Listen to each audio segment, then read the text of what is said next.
우리는 대부분 남들에게 좋은 사람으로 인정받으려는 욕망이 있습니다. 자기 생각을 분명하게 주장하는 것을 상대방이 불편하게 여길까봐 염려하기도 합니다. 하지만 과연 그럴까요? 그것이 과연 좋은 사람들과 친밀한 관계를 맺으며 성공적인 삶을 살 수 있는 인간관계 방법일까요? 책 나는 까칠하게 살기로 했다는 상처받지 않고도 사람을 움직이는 인간관계의 심리학을 소개하고 있습니다.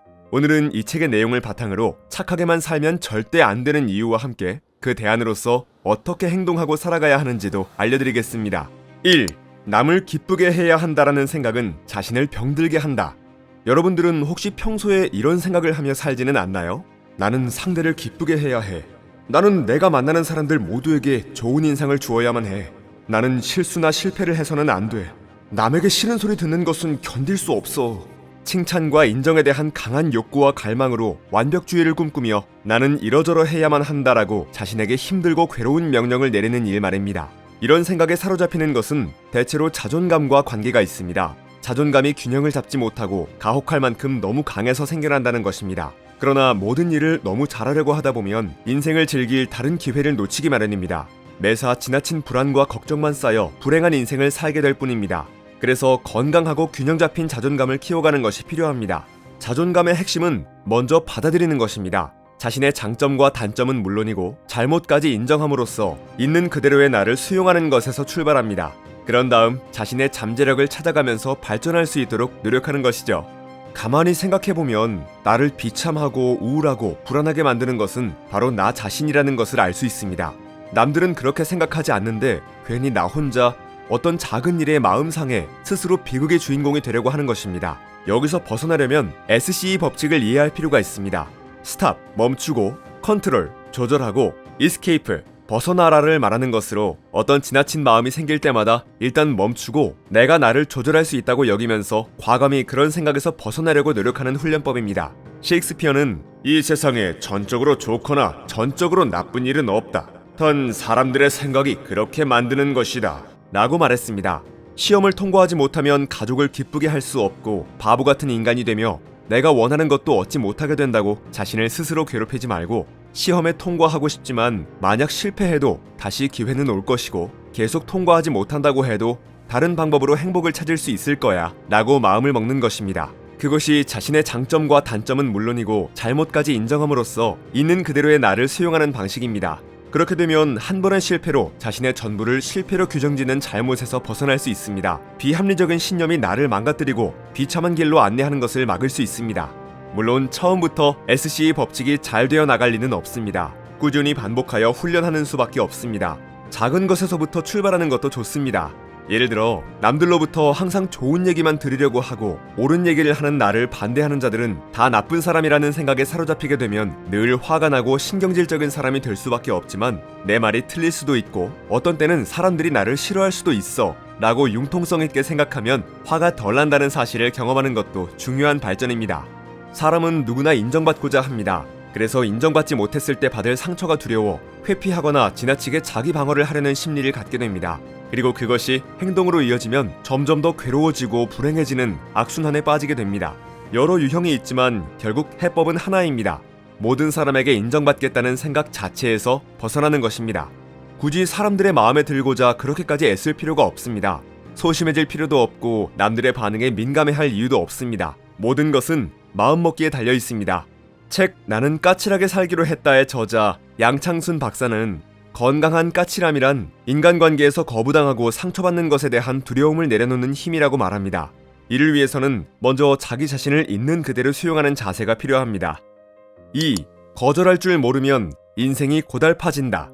사람들이 대인관계에서 가장 힘들어하는 것 중에 하나가 거절의 문제입니다.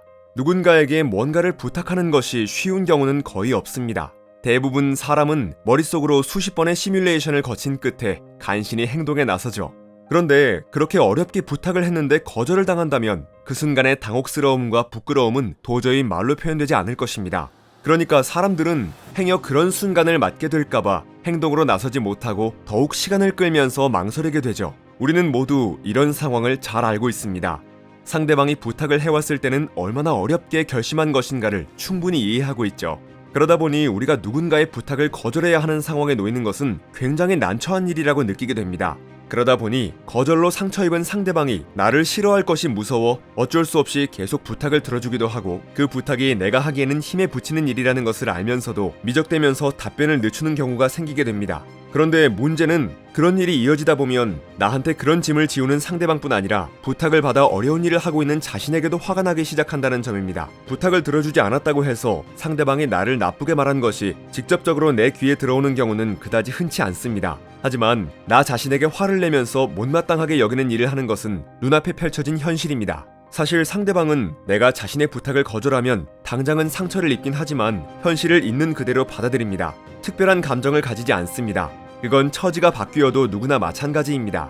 그러므로 거절에 대한 두려움은 일단 접어야 합니다. 간결하고 명료하게 내 의견을 전달하는 것이 가장 좋습니다. 나는 거절이라고 했어도 상대방은 오케이로 받아들여 입장이 곤란해지는 일도 있으므로 중언부언하거나 미적대며 답변을 늦추지 말고 미안해, 그 부탁은 들어줄 수가 없어 라고 명확하게 말하는 것이 가장 낫습니다. 이런 명확성은 거절뿐만 아니라 상대방에게 싫은 소리를 할 때도 똑같이 적용됩니다. 완곡히 애둘러 말하면 본인 생각과는 달리 상대방은 못 알아듣는 경우가 대부분입니다. 부드럽지만 단호하게, 그리고 간결하고 명료하게 상대에게 의사를 전달하도록 평소에 꾸준히 연습해야 합니다.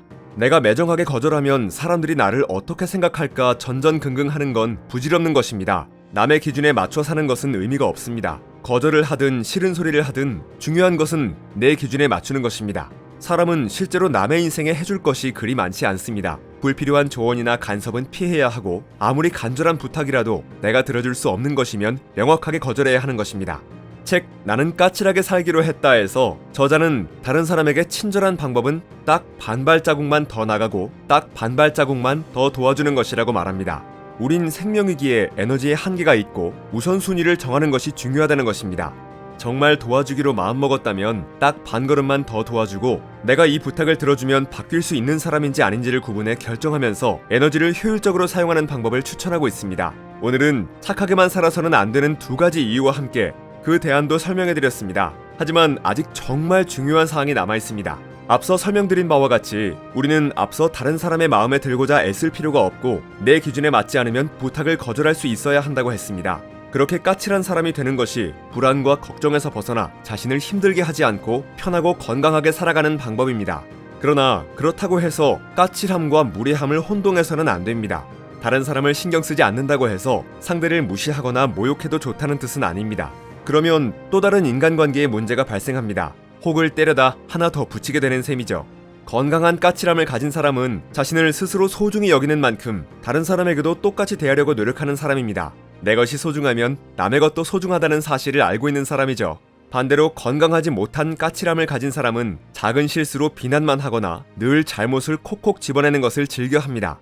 그러나 그런 행동을 좋아할 사람은 거의 없습니다. 자기는 나름대로 치밀하고 진지하다고 생각하지만 상대방이 보기에는 단지 공감과 배려의 능력이 부족한 사람일 뿐입니다. 유연성이 없는 사람들이 인간관계에서 자주 갈등을 일으키는 것도 그 때문입니다. 만약 그런 문제로 어려움을 겪는다면 상대방의 입장이 되어볼 필요가 있습니다.